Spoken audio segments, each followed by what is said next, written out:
കാലഘട്ടത്തിൽ ഞാൻ 1-ാം ക്ലാസ്സിലാണ് പഠിപ്പിച്ചിരുന്നത്. അക്കാലത്ത് 1 മുതൽ 4 വരെയുള്ള ക്ലാസ്സുകളിൽ 2 ഡിവിഷനുകൾ വീതം ഉണ്ടായിരുന്നു. ഓരോ ഡിവിഷനിലും 26ഉം 28ഉം കുട്ടികൾ വീതം ഉണ്ടായിരുന്നു. 8 അധ്യാപകരും സ്പെഷ്യലായി ഒരു നീഡിൽ വർക്ക് ടീച്ചറും ഉണ്ടായിരുന്നു. കുട്ടികൾ പൊതുവെ സാധാരണ കുടുംബത്തിലുള്ളതായിരുന്നു. ദ്വീപ് നിവാസികളായതുകൊണ്ട് അന്നത്തെ കാലത്ത് കൊയ്ത്ത്, മത്സ്യക്കെട്ട് പൊട്ടിക്കൽ എന്നിവ ഉണ്ടാവുമ്പോൾ കുട്ടികൾ സാധാരണ ക്ലാസ്സിൽ വരാറില്ല. ഇങ്ങനെ പതിവായതിനാൽ അധികാരികളുടെ സഹായത്തോടുകൂടി ഒരാഴ്ചത്തെ കൊയ്ത്ത് അവധി നൽകിയിരുന്നു. മാനേജർ അച്ഛനാണ് സ്കൂളിലെ കാര്യങ്ങൾക്ക് എല്ലാം നേതൃത്വം നൽകിയിരുന്നത്. പിഴല, കടമക്കുടി, മുളവുകാട്, കോതാട് എന്നീ ദ്വീപുകളിലുള്ള സ്കൂളുകളിൽ ഇല്ലാതിരുന്ന ഒരു പ്രത്യേകത ഈ മൂലമ്പള്ളി സ്കൂളിന് ഉണ്ടായിരുന്നു. അതായത് സ്കൂൾ അസംബ്ലിയിൽ ഡ്രം ഉപയോഗിച്ച് ഡ്രിൽ നടത്തുന്ന ഒരു രീതി ആദ്യമായിട്ട് ആരംഭിച്ചത് മൂലമ്പള്ളി സെൻറ്റ് ജോസഫ് LP സ്കൂളിലാണ്. ഇത് മറ്റുള്ള ദ്വീപുകളിലെ വിദ്യാലയ അധികൃതർക്ക് ഒരു പ്രചോദനമായി. അവർ ഞങ്ങളെ വന്ന് സമീപിക്കുകയും എന്തൊക്കെയാണ് വേണ്ട സഹായങ്ങൾ അഭ്യർത്ഥിക്കുകയും ചെയ്തു.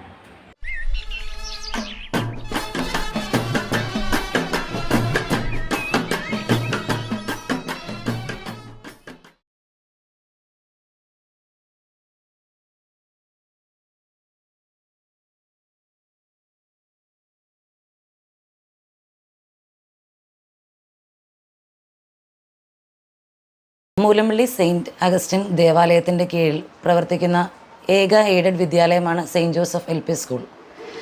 നമ്മുടെ വിദ്യാലയം 113ാമത്തെ വർഷത്തിലേക്കാണ് എത്തിക്കൊണ്ടിരിക്കുന്നത്. ആയിരക്കണക്കിന് കുട്ടികളാണ് ഇവിടെ നിന്നും പഠിച്ചു പോയിട്ടുള്ളത്. കടമക്കുടി ഗ്രാമപഞ്ചായത്തിൽ വിദ്യാലയം എന്നൊരു ആശയം ഇല്ലാതിരുന്ന സാഹചര്യത്തിലാണ് മൂലമ്പള്ളിയിൽ ഇങ്ങനെയൊരു വിദ്യാലയം ആരംഭിക്കുന്നത്.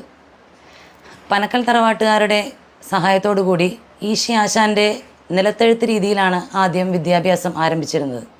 റെവറൻഡ് ഫാദർ റേസ്ലാൻഡിൻ്റെ കാലഘട്ടത്തിലാണ് ഈ വിദ്യാലയം ഇവിടെ ആരംഭിച്ചത്.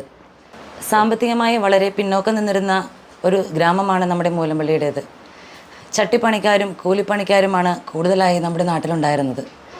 ആയതുകൊണ്ട് തന്നെ 90% കുട്ടികൾ നമ്മുടെ വിദ്യാലയത്തെ തന്നെയാണ് പഠനത്തിനായി ആശ്രയിച്ചിരുന്നത്. കുടുംബത്തിലെ സാമ്പത്തിക ബുദ്ധിമുട്ടുകൾ വളരെയേറെ അലട്ടിയിരുന്ന ഒരു കാലഘട്ടമായിരുന്നു പണ്ട്. 4ാം ക്ലാസ് കഴിഞ്ഞ് പഠനം തുടരുന്നത് കുട്ടികൾക്ക് വളരെയധികം ബുദ്ധിമുട്ടുള്ള കാര്യവുമായിരുന്നു. ആയതുകൊണ്ട് തന്നെ അവർ തങ്ങളുടെ മാതാപിതാക്കളെ സഹായിക്കുന്നതിനായി പല പണികളിലും ഏർപ്പെട്ടും പോന്നിരുന്നു. കാലക്രമേണ വികസനത്തിൻ്റെ പാതയിലേക്ക് എത്തിക്കൊണ്ടിരുന്ന സമയത്ത് പല വിദ്യാലയങ്ങളും നൂതനമായ സാങ്കേതിക വിദ്യകളെല്ലാം അഭ്യസിപ്പിക്കുന്ന കാലത്തിലേക്ക് വന്നപ്പോഴും ആയത് നമ്മുടെ സ്കൂളിൽ കിട്ടാത്തൊരവസ്ഥയും വന്നപ്പോൾ നമ്മുടെ കുട്ടികളിൽ ചിലരെങ്കിലും നാട് വിട്ട് മറ്റ് സ്കൂളുകളിൽ അഭയം പ്രാപിച്ചിരുന്നു. അത് നമ്മുടെ സ്കൂളിനെ വളരെയേറെ ബാധിച്ചതായി പറയേണ്ടിയിരിക്കുന്നു. കഴിഞ്ഞ കുറച്ച് വർഷങ്ങളായി നമ്മുടെ വിദ്യാലയം പുതിയൊരു പാതയിലേക്കാണ് എത്തിക്കൊണ്ടിരിക്കുന്നത്.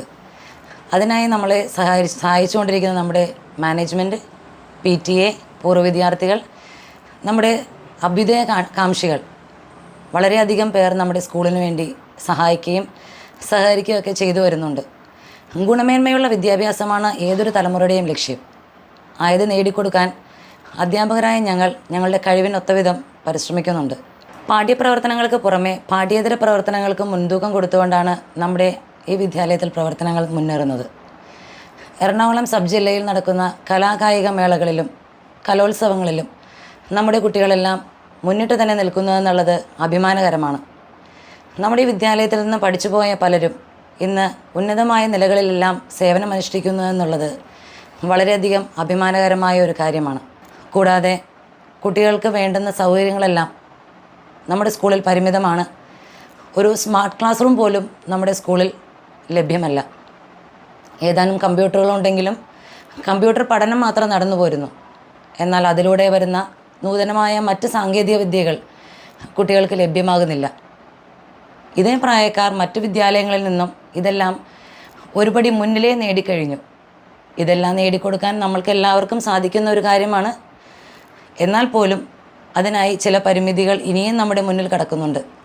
മുൻപ് ഞാൻ സൂചിപ്പിച്ചതുപോലെ തന്നെ കുറേ കാലങ്ങൾക്ക് മുൻപ് ഇവിടെ നിന്നാണ് എല്ലാ കുട്ടികളും തങ്ങളുടെ പ്രാഥമിക വിദ്യാഭ്യാസം നേടിയിരുന്നത്. എന്നാൽ ആ പ്രാഥമിക വിദ്യാഭ്യാസം നേടിയവരിൽ പലരും ഇന്ന് ലോകത്തിൻ്റെ പല ഭാഗങ്ങളിലും നല്ല നല്ല സ്ഥാനങ്ങളിൽ അലങ്കരിച്ചുകൊണ്ടിരിക്കുകയാണ്. ഇവർ തന്നെ നാട്ടിൽ പലപ്പോഴും ഈ സ്കൂൾ കാണാനായും സ്കൂളിൻ്റെ ഞങ്ങൾ പഠിച്ച ക്ലാസ് റൂമുകൾ കാണാനായും ഒക്കെ എത്തുന്നത് വളരെ സന്തോഷകരമായ കാര്യമാണ്. അവർക്കിപ്പോഴും അവരുടെ പഴയ വിദ്യാലയത്തെയാണ് ഓർമ്മ ഉള്ളത്.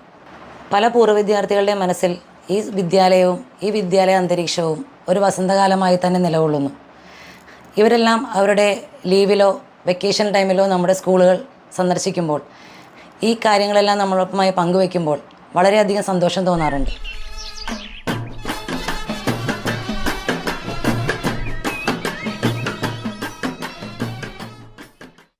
എൻ്റെ പേര് ആൻ്റണി. പശ്ചിമപ്പറമ്പള്ളി വീട് ചെറിയണോക്കുടി, മുരമ്പള്ളി ഇടവക.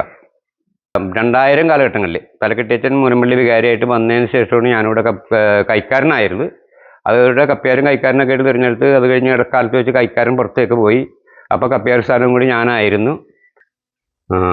അതിനു മുമ്പ് ഇങ്ങനെ ഞങ്ങളുടെ കാരണന്മാരായിട്ട് കുറേ കാലങ്ങളിങ്ങനെ ഈ ഇതിൻ്റെ രോഗം ഇതൊക്കെ വന്ന് ഞങ്ങൾക്കൊരു മുരമ്പള്ളിയിൽ നിന്ന് വികാരിയച്ഛൻ്റെ ഇതിൽ ഒരു അമ്പ് കൊണ്ടുവന്നാണ് ഞങ്ങളിവിടെ കാര്യങ്ങൾ നടത്തിക്കൊണ്ടിരുന്നത്. ഉറക്കൊഴിച്ചിൽ രീതിയിൽ ശനിയാഴ്ച വൈകുന്നേരം അമ്പെടുത്തുകൊണ്ട് വരും, ഞായറാഴ്ച തിരിച്ചുകൊണ്ട് കൊടുക്കും.